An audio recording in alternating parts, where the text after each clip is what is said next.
Hi, my name is Cloudy, and I have this idea this year to do a series on my channels called Intentional Consumptions or Intentional Makeup. I have a playlist for it, but I'm not quite sure what I should eventually name the playlist or name the series on my channel.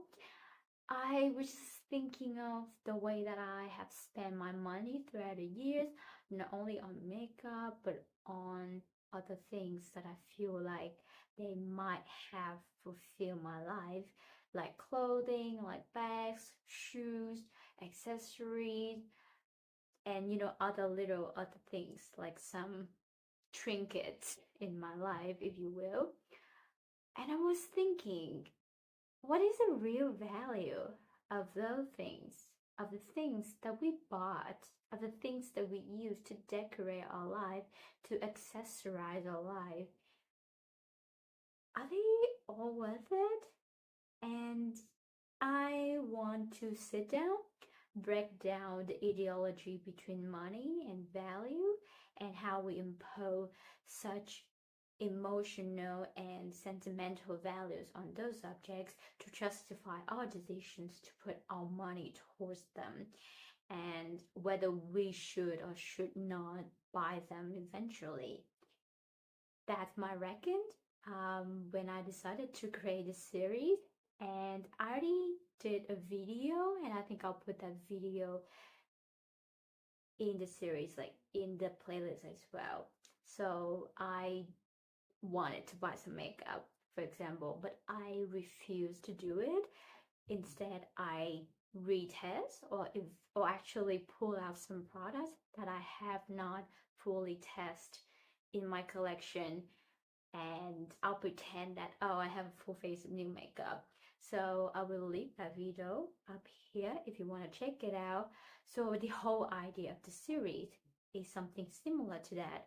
Do we really need to make those purchases? Because I think I struggle sometimes feeling like if I don't have things in my life, I don't see my value. I think of my appearance and what I show up to the world is strongly connected to items that I go out with, and I don't think that's true.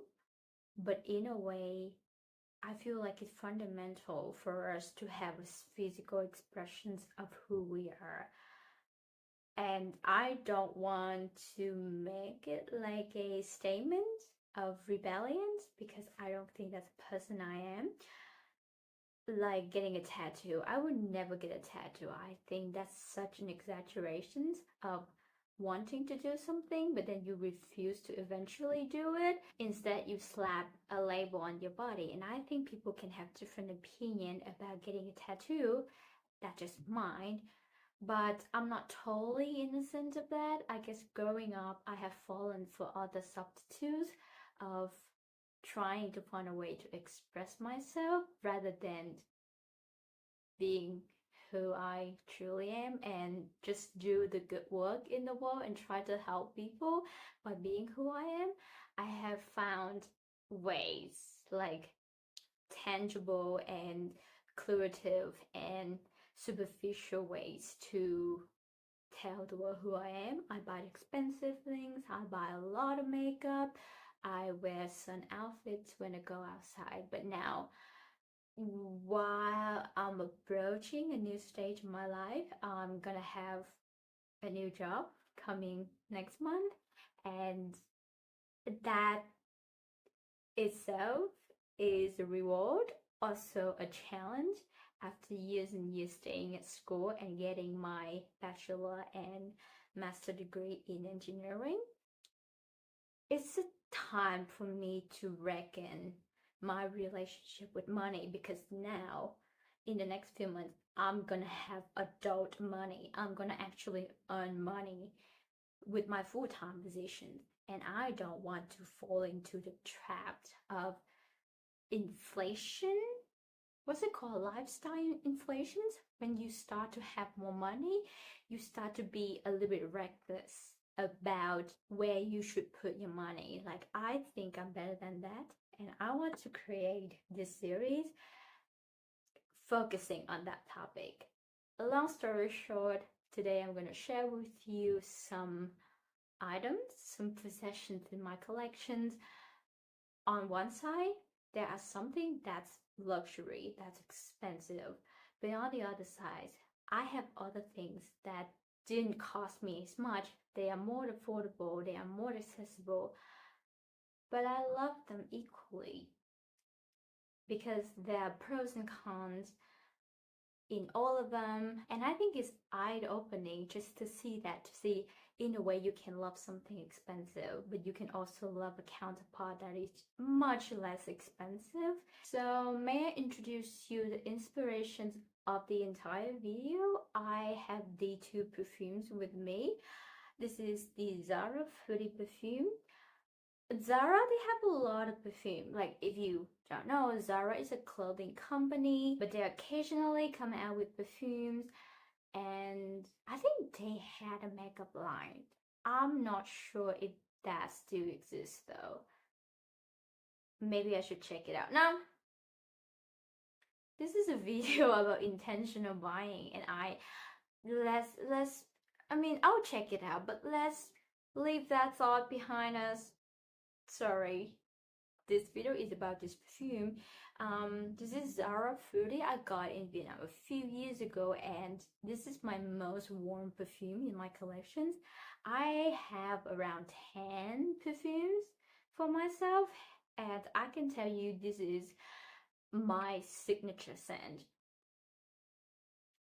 I like it. It's very fresh, it's very fruity, it's very like candily sweet. It had this, you know, artificial sweetness to the scent profile, and maybe that's what I love about it. Like, I want to taste yummy in a fruity, a youthful type way. It doesn't seem like I made a real dent in the perfume, but this is 100 ml bottle. I think around the time that I got this perfume, it was 18 to 20 Australian dollars. So for a bottle of perfume like this, I don't think it's expensive. Like, if you check out the price of perfume, the price range of perfume in the market, it's gonna overwhelm you. This is the most expensive perfume in my collection. This is Tom Ford Bitter Peach. I only have, like, only sounds like a stretch, but I only have a 50 ml bottle.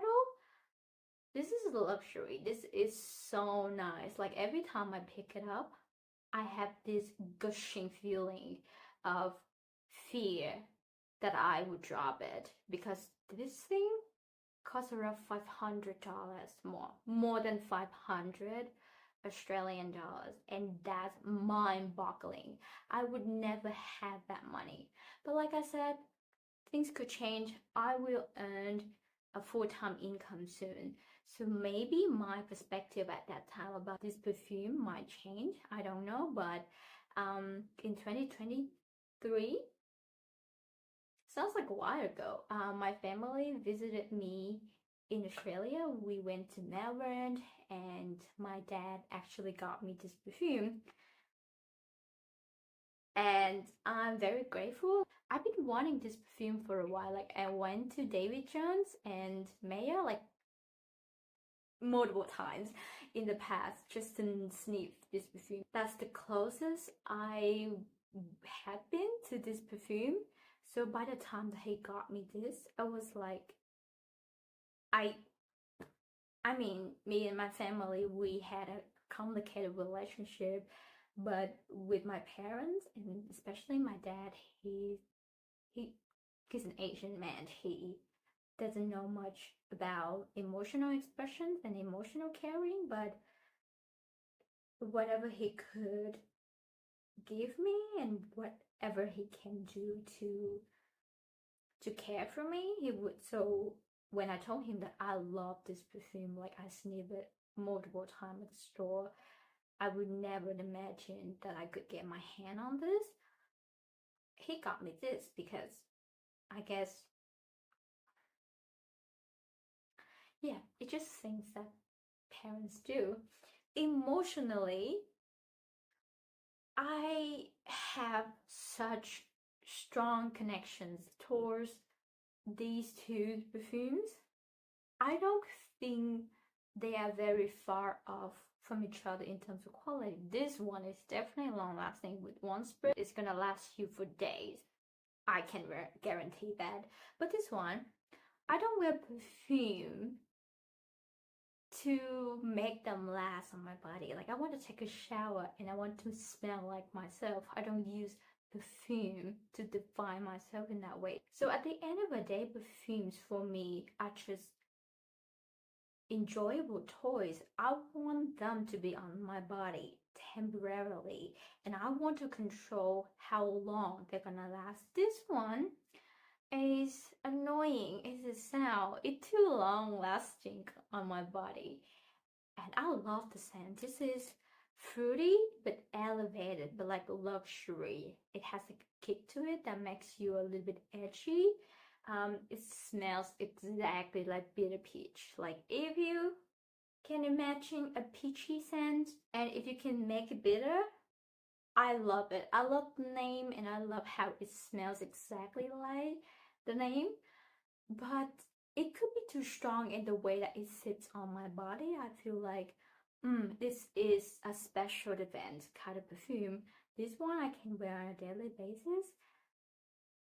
So I think this is a one-to-one, pound-to-pound comparisons that I like them. I love both of them. It's like I love them so much, but the the price point, they are so astronomically different. And I think that's kind of the point that I want to make in this video, that how can you make two products going through two different manufacturing processes and then you set them at such different standards, but they can give you the same kind of feelings while using them. And I think it's a very, very good recognitions to myself that sometimes I don't need to spend a lot of money, but sometimes it's worth it to spend a lot of money because it depends on the type of experience that I want to seek. Okay, let's talk about makeup. I have a blush right here. This is from Giorgio Armani. This is the, what's it called? Luminous? Luminous Silk Glow Blush. I have the shade 52 Ecstasy. Wow, this is a great discovery of last year. Last year I bought this blush. It's very expensive, which is like way out of my budget most of the time, but then I got it on sales. I feel like, well, I got a deal, didn't I? But I love this blush. This is so refined. It's called a glowy blush, but it's not too shimmering. It's not too matte as well. It's just this right in the middle, perfectionist kind of formulation. It's just like a thin, healthy, velvety, but glowy velvet color on my cheek, and I love the finish of this one. But on the other side, I discovered two affordable blushes as well. This one from NYX is the Butter Bronzer. I have the shade Butter and Dew. With this color, I use it as a blush, and I think this formula, although very pigmented, I think it has some amazing quality to it. I would put it, geez, like look at how it stands my skin immediately. Like it's very pigmented. I do have to babysit it a little bit, but I think in terms of smoothness, velvetiness, the softness on the skin, I would put them like very close to each other. Like it has this glowy goddess looking on the cheek. It's just so healthy, and I think it's very finely milled. That's why it looks very smooth on the skin as well.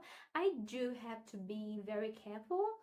You just a little bit of this powder is so pigmented. It's insanely saturated and highly concentrated, but the thinner on the skin, these two, if I happen to get like a true blush color or even a lighter bronzer color, I don't think I could tell the difference.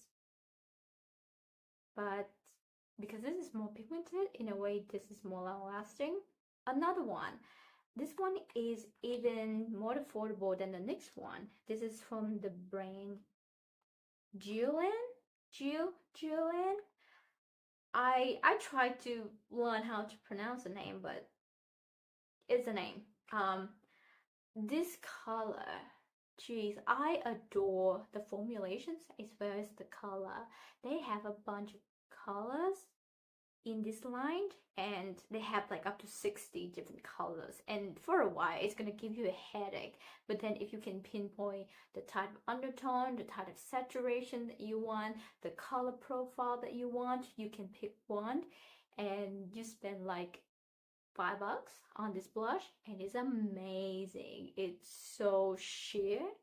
I think formula wise it's pretty close in terms of blendability and sheerness on the skin. It's so thin. It does require a little bit of a build up time, so you have to go back and try to build up if you want full saturation on your skin.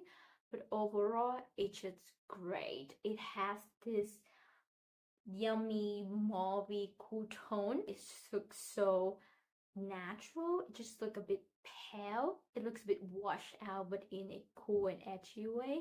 But either way, it looks a little bit natural, because normally you won't really have a fully flushed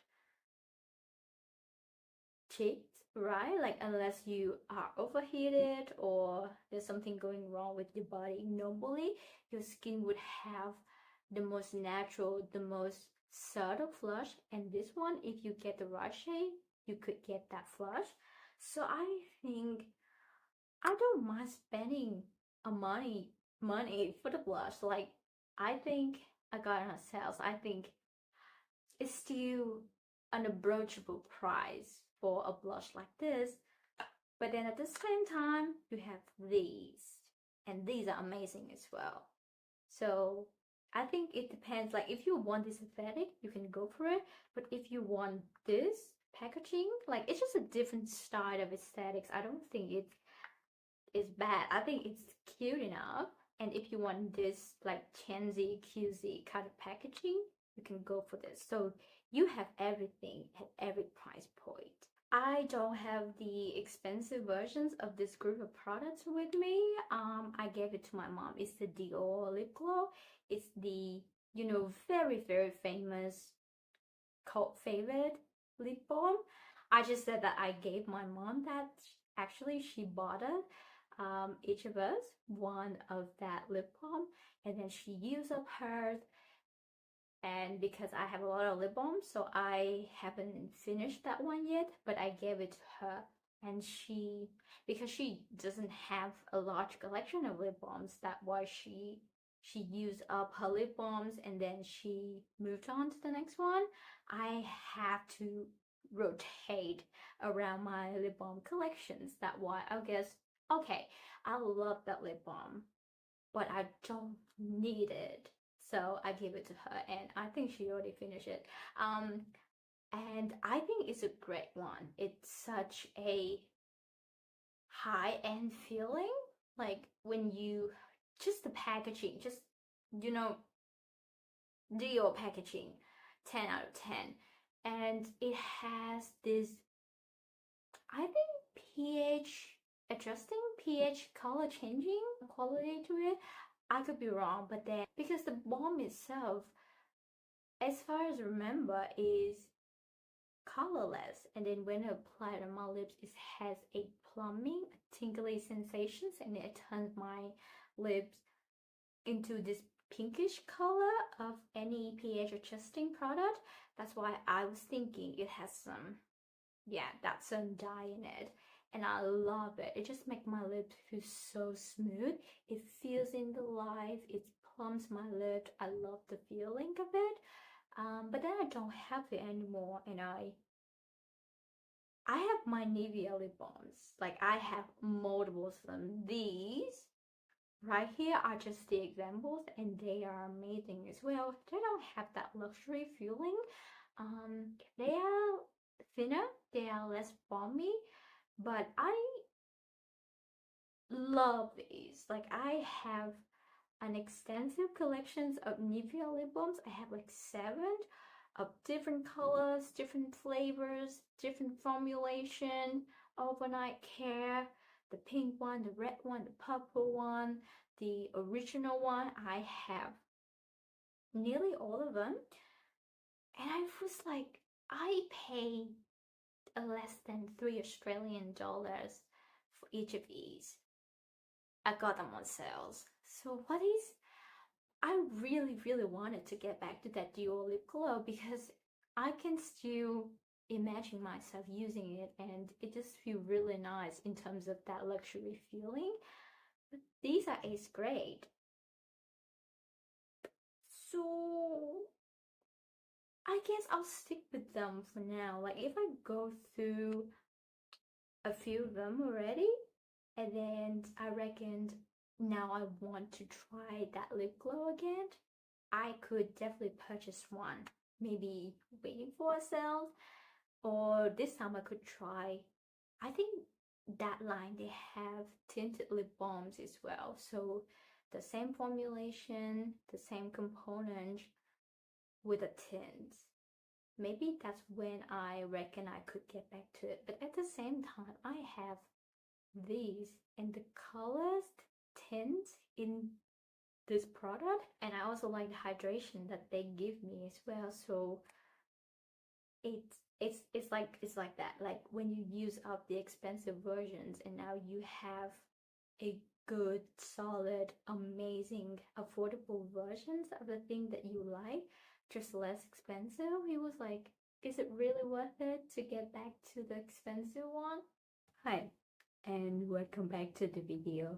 It's quite annoying that I film with natural light and then I look at the footage and I feel like, well, it was very dark the day that I filmed the last portion of the video.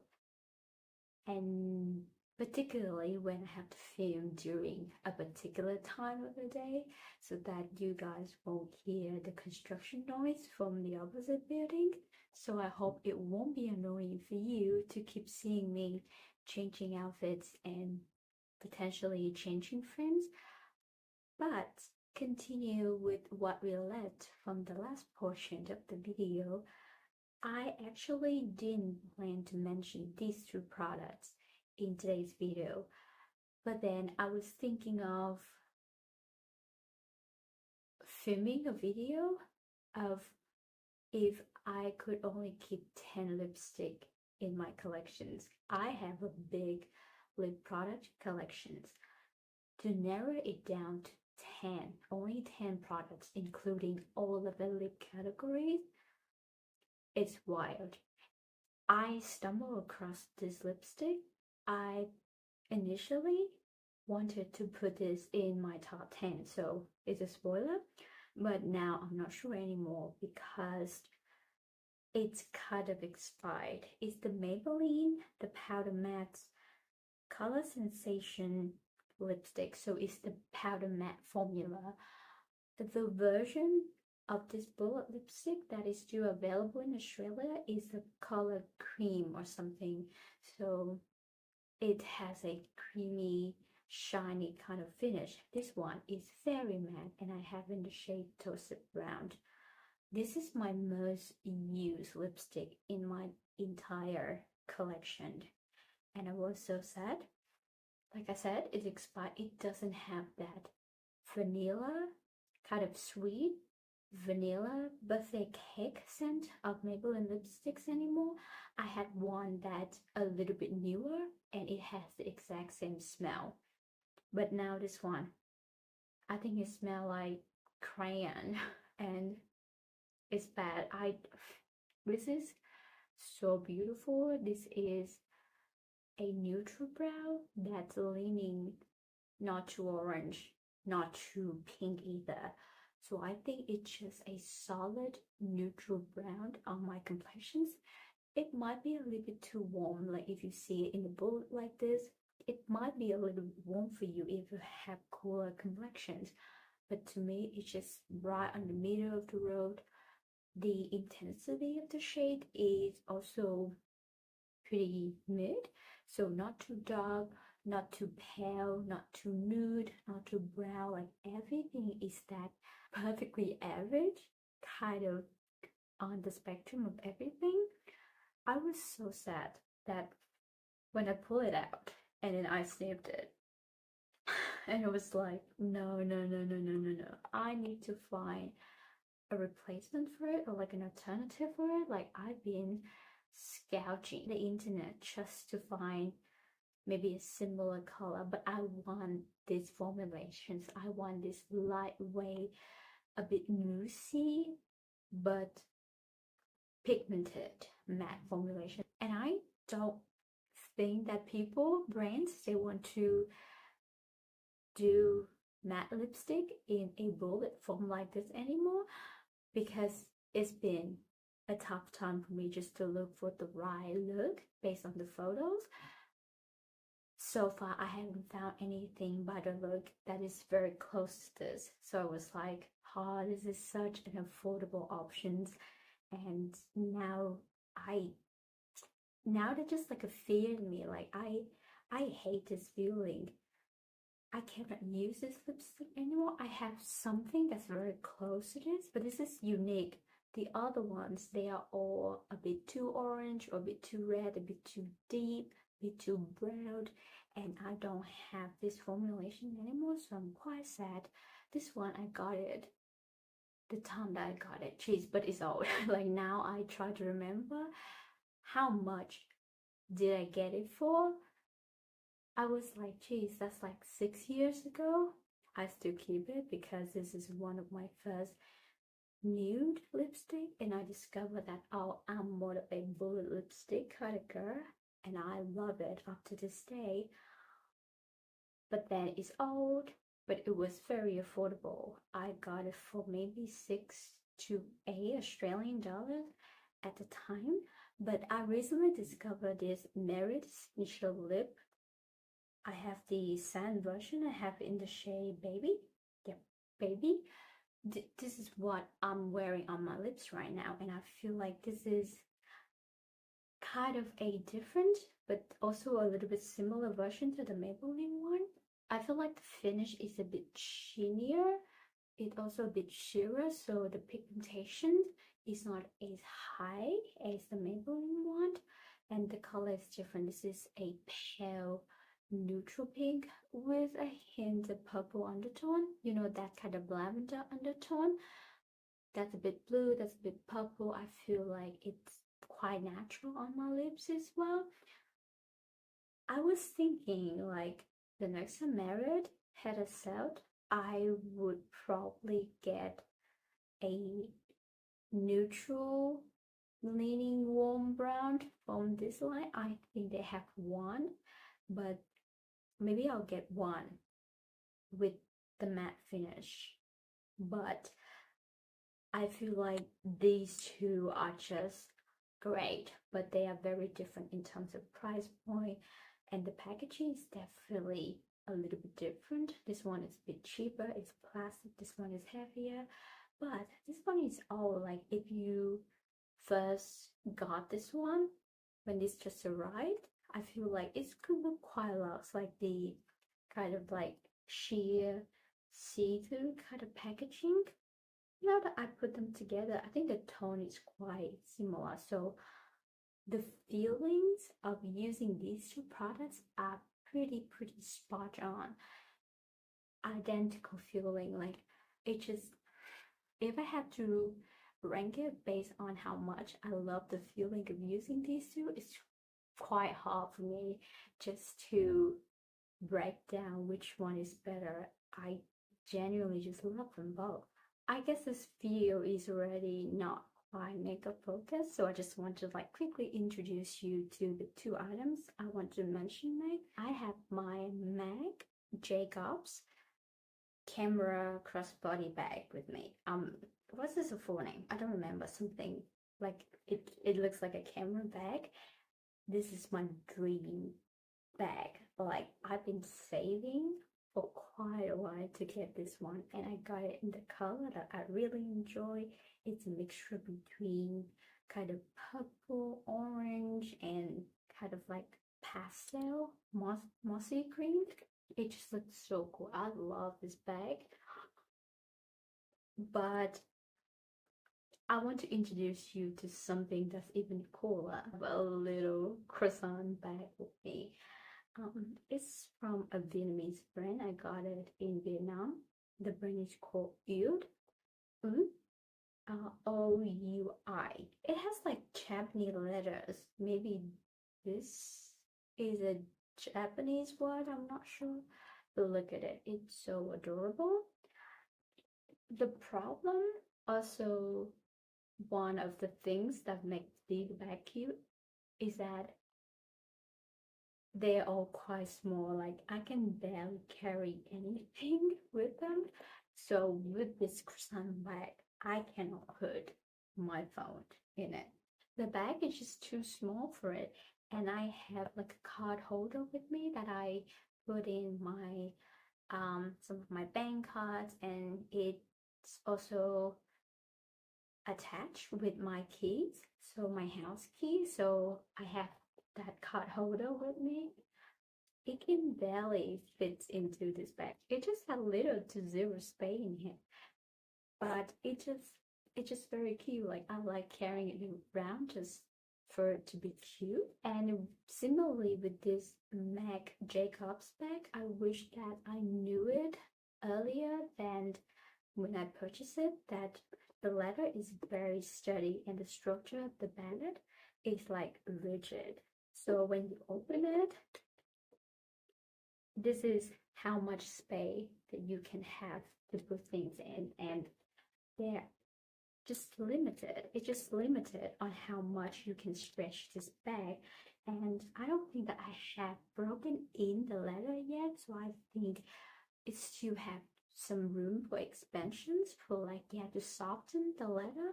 But overall, when I put the phone in, it can fit my phone.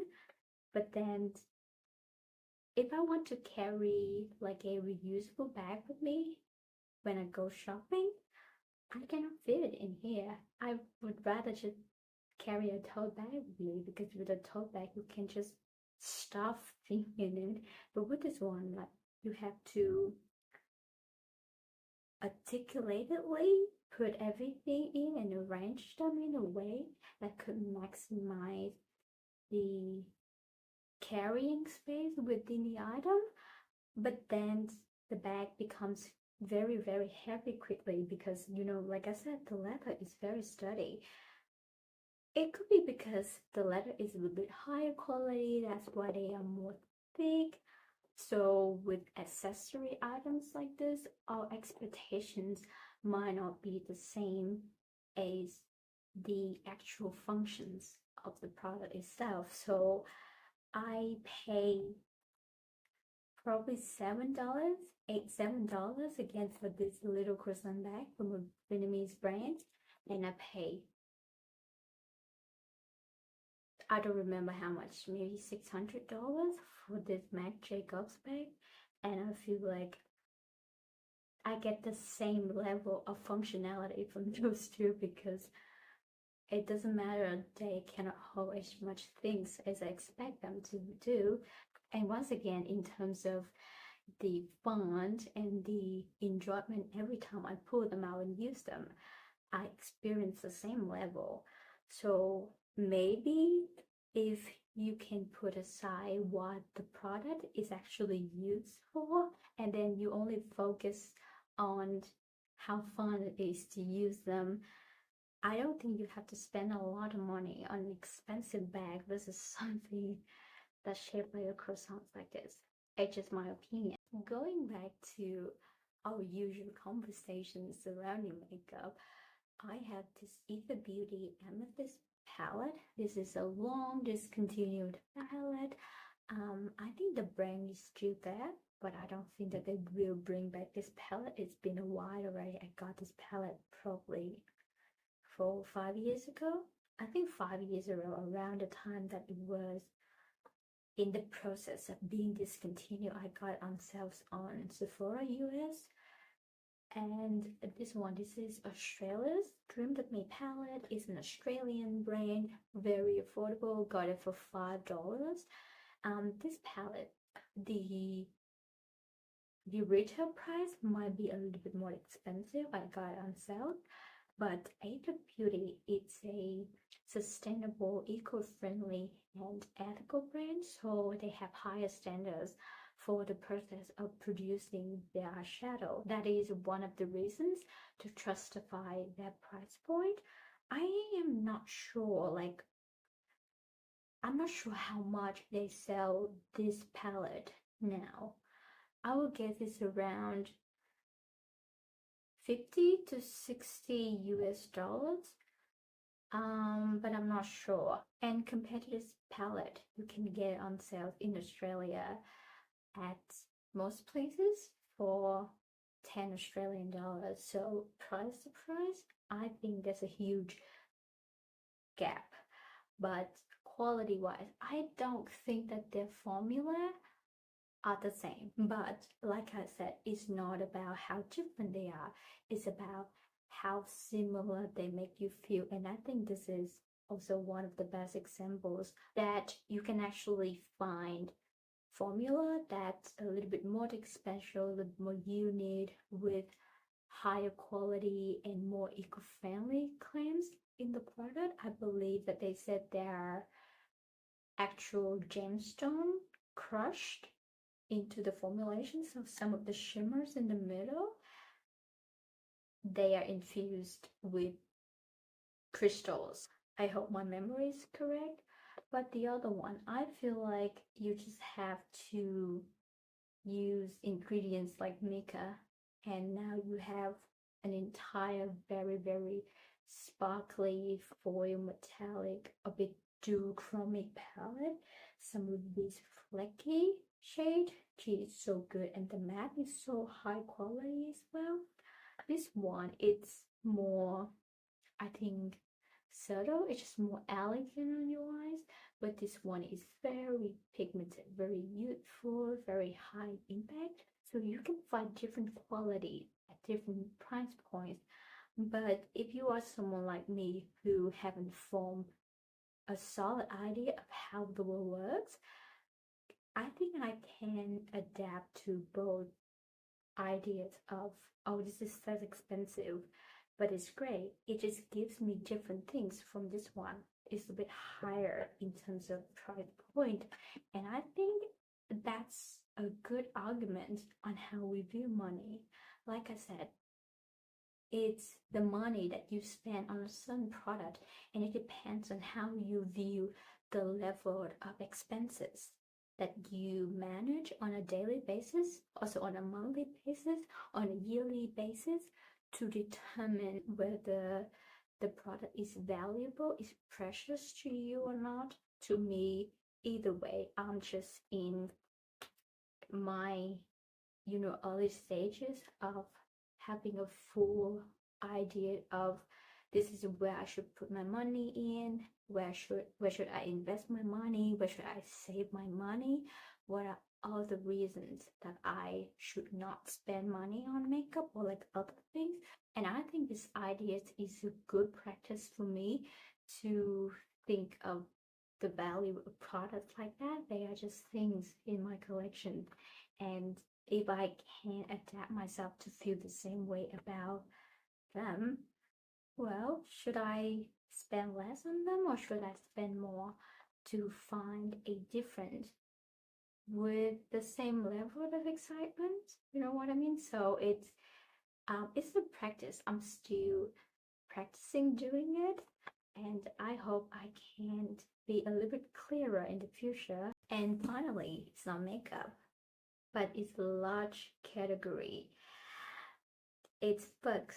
I love educating myself on the topics that I'm interested in, so I don't mind spending a certain amount of money. Like I don't want to spend a crazy amount of money on just books because I have a lot. Like most people out there, I want to go through the stack of books that I have. And I'm okay either way to spend more money on the books that I know I'm gonna love. For example, I have this one. This is one of my iconic reads. This is The Rise and Fall of the Dinosaurs from Steve Prusade. He's a paleontologist. Jeez, this one, so great. And I bought this, I think full price, maybe around 20, 30 bucks. And then my boyfriend, he got me this one. We have Dimux here in Australia. This one is The Rise and Reign of the Mammals. So it's kind of a sequel of this one. And these two we spend full price on it. So around $20 to $30 mark for a book. I don't think that's extremely expensive, but that's still a full price for a book. And then the other one that I have here is, this is Arrival. It's a collection of short stories from this author, Ted Chiang. And if you recognize the cover, it's Jeremy Renner in the movie Arrival. One of the stories in this one called Story of Our Lives. I think they make it into this movie. And once again, it's years ago, but I know that I love the movie. Now I just want to read the original story. So I didn't mind at all getting this book for a full price. And then I have When Life Nearly Died. Yeah, remember paying like 40 bucks for this one? It's about the greatest mass extinctions of all time. These are the topics that I know I will genuinely love, and I will appreciate the presence of these books in my life.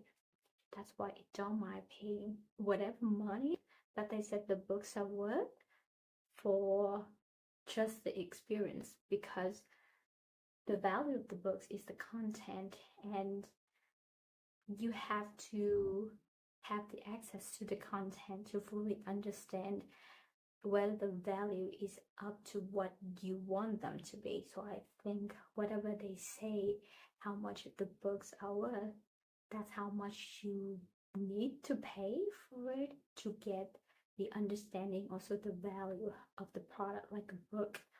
But at the same time, I got some at the thrift store or at secondhand bookstore that are incredibly cheap. Like sometimes I feel like it's so amazing that I can get my hands on these books. Some I didn't expect to get, because when you are shopping at the thrift store, people donated their books to the stores and you don't know what you're gonna get. But you just have to test your luck. I have my favorite fiction of all time. I got it for $3. George Orwell, Animal Farm. Amazing. Brave New World, like I got this one for 10 bucks at a book sale at my university. This is one of my rather recent reads, A Life on Our Planet, My Witness Statement, and a Vision for the Future by the one and only Sir David Attenborough. He is my hero, and I got this one at a secondhand book sale as well for $5. This one is a gem. I think I got it at Elizabeth's bookstore. It's a rather famous secondhand bookstore in Perth. I think there's another one in Fremantle, if you know Western Australia at all. So I was just browsing through the store, and then I found the Ascender Man, the 1975 version.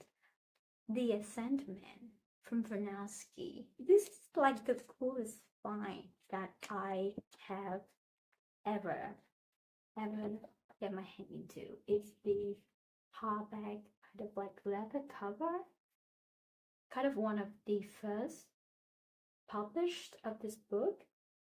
1975. That's the year my mom was born. Like, this book is ancient. It's so nicely crafted, and I think the printing and the quality of the book is still there. Once again, it's a book. It's about what inside that matters. It doesn't matter if you get one that's new, you pay $30 for it, or you get this one for $10. You get the 1975 version, an older version, but it just feels like a piece of history. Everything inside doesn't change much, I assume, unless they have some changes to the different versions of this book. But I don't feel like the idea of this book has changed because this is so iconic to me. Just going to some of the greatest technological advances in human history. Dang. I I love this one. I haven't read it. Like there are a few that I'm more interested than the others. So I read a chapter about Charles Darwin's and Sir Isaac Newton, but I haven't read the whole thing because each chapter is based on, like I said, each technological advances and each discoveries. So I'm more interested in like physics, biology. And lastly, I want to show you this one. This is kind of a funny kind of discovery at the thrift store. I got it for only $2. Sometimes you are not gonna know what you can find at the thrift store because, like I said, when you have access to a donation pile, you don't know what people will hand it down to you. So I have discovery stories of modern mineral explorations. If you don't know about me, I'm gonna be a graduate mining engineer soon. I think I would like to have a broader perspective about mining from an exploration kind of angle, how they found the deposit, how they constructed the mine, and how they have been running the operations.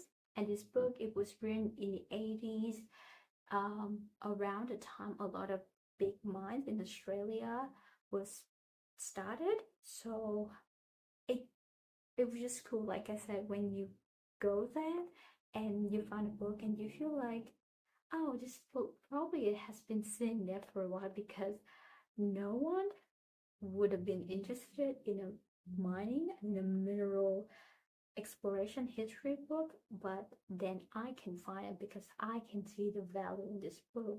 Isn't it so cool that you have to be the right person to see the value in something that's minute and trivial to others?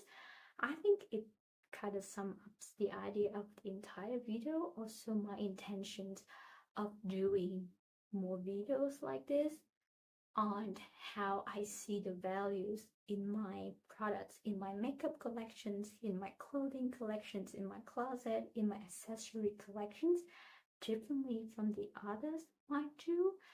And it's not a pressure. It should never be a pressure for me to live up to other standards and other expectations on how I should address my aspirations in the makeup and in the clothes that I wear. It doesn't have to be expensive all the time. That's the point. As long as you find values in it, as long as you feel like, oh, this is my comfort and I feel like I have enough, I feel like I'm so fulfilled using this product, wearing this thing, reading this book, I think that's the end goal of life. And thank you for watching this video. Once again, I'm Claudia and hopefully we'll see each other again. Bye.